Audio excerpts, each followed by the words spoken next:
Hospitalization. You're planning to use that as an excuse to slack off on housework even more. Slack off? I didn't mean to. If you keep shirking your chores, divorce is next.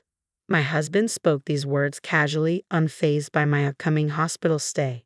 He seems to think he can intimidate me with the threat of divorce, believing that dangling the possibility will make me more obedient. What an insult. Being a housewife doesn't mean I'll let myself be pushed around.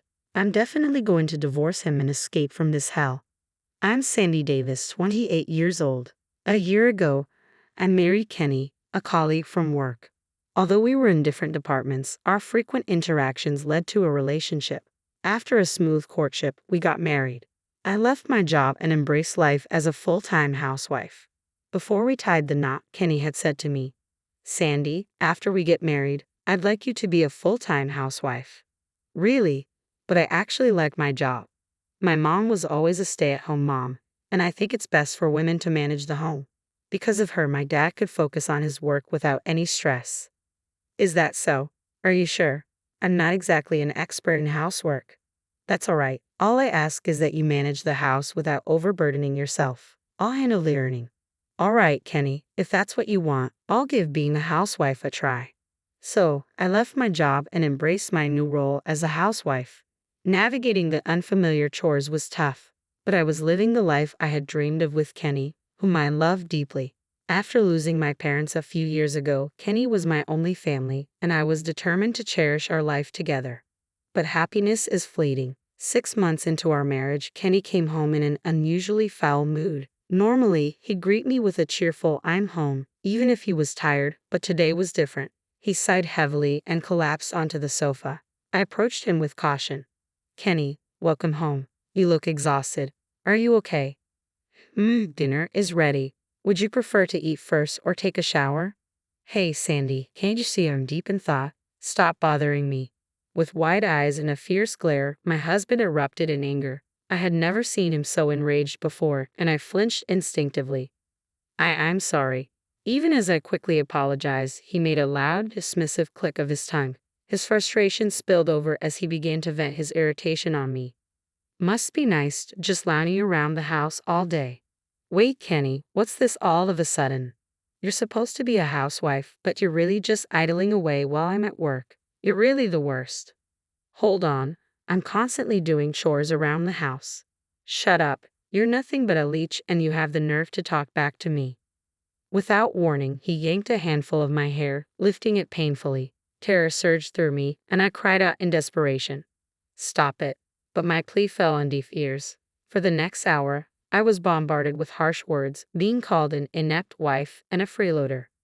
"I'm cutting our monthly expenses," he announced, his disdain for me growing daily. At first, he reduced our spending money by $100, but now I was left with only half of what I used to receive. Our relationship had devolved into something far from husband and wife. It felt more like master and servant. And this was just a year into our marriage. A year might seem short, but for me, it was a year of torment. Since Kenny lost his temper, time seemed to drag agonizingly slow. Each night, I faced his reprimands and blame for every minor infraction. Despite everything, I stayed with Kenny because I couldn't bring myself to truly dislike him. I clung to the hope that one day he would return to the man I once knew. Then, one day, something unexpected happened. As I was cleaning the house, my cell phone rang. I glanced at the screen and saw a name I hadn't seen in ages. Lori, a former coworker. Thrilled by the surprise call, I quickly answered. "Hello, Lori. It's been a while." "Sandy, it's been too long. Do you have time to talk?" "Absolutely." "I hope you don't mind me asking, but are you having problems with your husband?" "Problems? Why do you ask?" "I recently heard something unsettling. Kenny has been speaking poorly of you at work." "Wait, what's going on?" Lori explained that my husband had been portraying himself as very dominant at home. He'd been saying things like, "She can't do anything without me. She's utterly helpless with housework. If it weren't for me, she'd be divorced by now." Apparently, he had been bad-mouthing me to former colleagues and junior staff in his department. Since I used to work at the same company, everyone there knows me. Some of my old coworkers who are familiar with me had subtly defended me, but it seems this only injured Kenny further. He began ignoring and cold-shouldering those who stood up for me. As a result, the trust he had built was eroding. and the atmosphere in his department had reportedly become quite tense.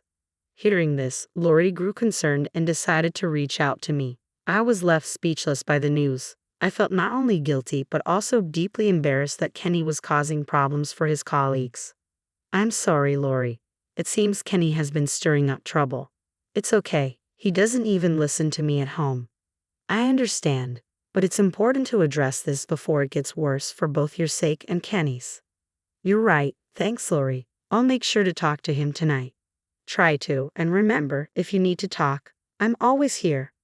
After thanking Lori and ending the call, I returned to my cleaning, resolute to have a serious conversation with Kenny when he got home. I waited anxiously for his return. Several hours later, Kenny walked through the door as usual, heading straight for the fridge to grab a beer. Lately, he had stopped saying, "I'm home," or sharing details about his day. After finishing his meal, he would often start lecturing me, so I decided to bring up the topic before he could even take a sip of his beer. "Hey Kenny, how's work been lately?" "Ha! Why the sudden question? I'm not so incompetent that you need to worry about me." "It's not about work. I actually heard something today. It seems you've been talking about me behind my back at the office." "Talking behind my back? What are you talking about?" "Don't play dumb." I stared at him, making it clear that I wasn't buying his act. I confronted him directly, catching him off guard. "What's your goal here? It's not just at home. You're bad-mouthing me at work too. What's the point of creating a toxic atmosphere in your department?" "Huh? What are you talking about? Do you realize that everyone is suffering because of you, Kenny? Why can't you see that? If you want to criticize me to my face, go ahead, but don't drag your colleagues into this mess." As soon as I finished speaking, a sharp slap echoed through the room. A dull, spreading pain on my left cheek made me realize my husband had just hit me. "Why did you do that?" "Why? It's because you keep talking back." "Talking back? I was just trying to express my concern for you, Kenny." "Be quiet. You have no right to boss me around. Understand this. You're only here because of me. If you get that, then stay silent and manage the house." His words were harsh and delivered with a cold, commanding tone. I was left speechless, overwhelmed by fear that paralyzed me. Despite my instinct to respond, my body refused to move. Afterward, Kenny resumed drinking his beer as if nothing had happened.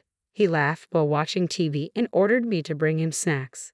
In the end, no matter how much I worried about him or tried to communicate my concerns, it seemed futile. No matter what I said or did, I couldn't get my husband to understand. His treatment of me continued to deteriorate day by day. My heart and body were both suffering. One day, while on my way to the grocery store, I was suddenly overcome with severe nausea. My vision blurred, and an intense dizziness struck me so violently that I couldn't stay on my feet. When I came to, I found myself in a hospital bed. The doctor, seeing me awake, explained my condition with gentle concern.